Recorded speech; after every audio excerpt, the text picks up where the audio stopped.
Hi, thank you for watching this tutorial on how to start a podcast using Springcast as your host. My name is Femke, and I'll be guiding you through the process. In this tutorial, you'll learn how to set up your show and upload your episodes. So, let's get right into it, shall we? We'll start this tutorial right after you signed up for a trial at Springcast. You've created a show, gave it a name, and now it is time to go to podcast settings, which you will find on the left side of your screen, and fill in all of these boxes. Before we start, it's good to know that by show we mean your podcast, which consists of several episodes. So if you create a new show, you're creating your podcast show, and you can add as many episodes as you like to that show. First, let's take a look at the screen. You've already given your podcast a title when you created your show, but you can change your title here if you want. I'm just going to go with what I chose earlier, which is Podcasting with Springcast. When it comes to choosing your title, make sure you choose a name that stands out and says something about the content of your show.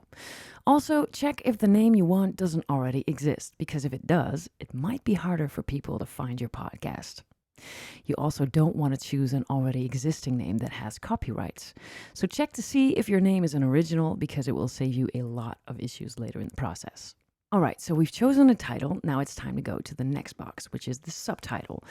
This is not mandatory because it won't show on Spotify, Google, and Apple Podcasts. But we advise you to fill it in anyway, because it will show on your podcast website, which we've already created for you. You want to entice your audience with this one, so choose a catchy line. Up next, describe what your show is all about.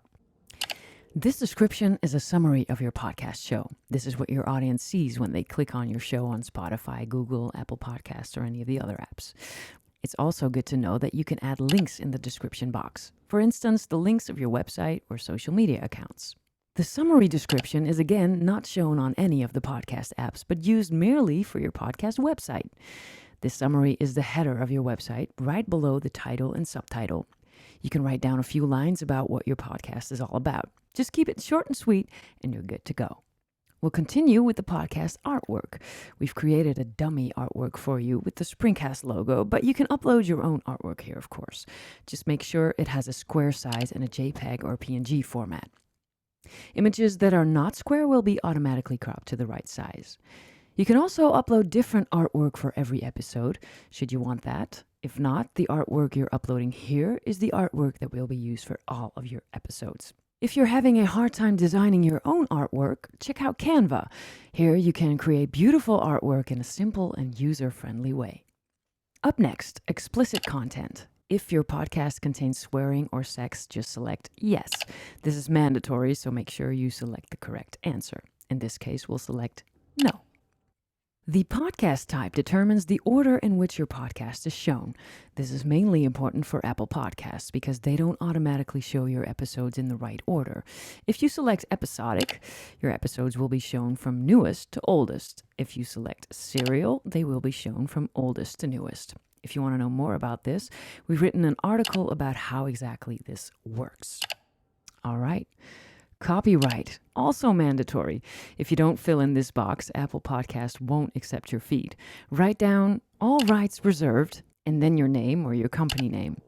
If you have ownership rights, you can write those down here too. Language, well, this one's obvious. Select the language you're speaking in, which in this case is English.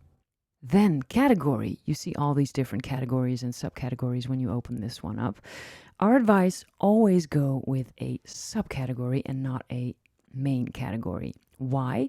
Well, for instance, if your podcast is about business, don't select business, but select a subcategory that is relevant to your podcast. We advise you to always add more categories because your podcast will pop up in search engines more often, and you will probably attract a bigger audience. And that is the goal, right? So we'll go ahead and choose entrepreneurship right here, and then we're done. The author, well, that's either you, your company, or the company that you work for. And last but not least, a public email address. This is very important because your podcast has to have a public address. Also, make sure that the email address you're using is the same address as the one you're using to register at Spotify, Google, or Apple Podcasts, because it will save you a lot of trouble. Okay, I think we're good to go. Hit the Save Changes button and you're done. Congratulations, you've just created your first podcast show.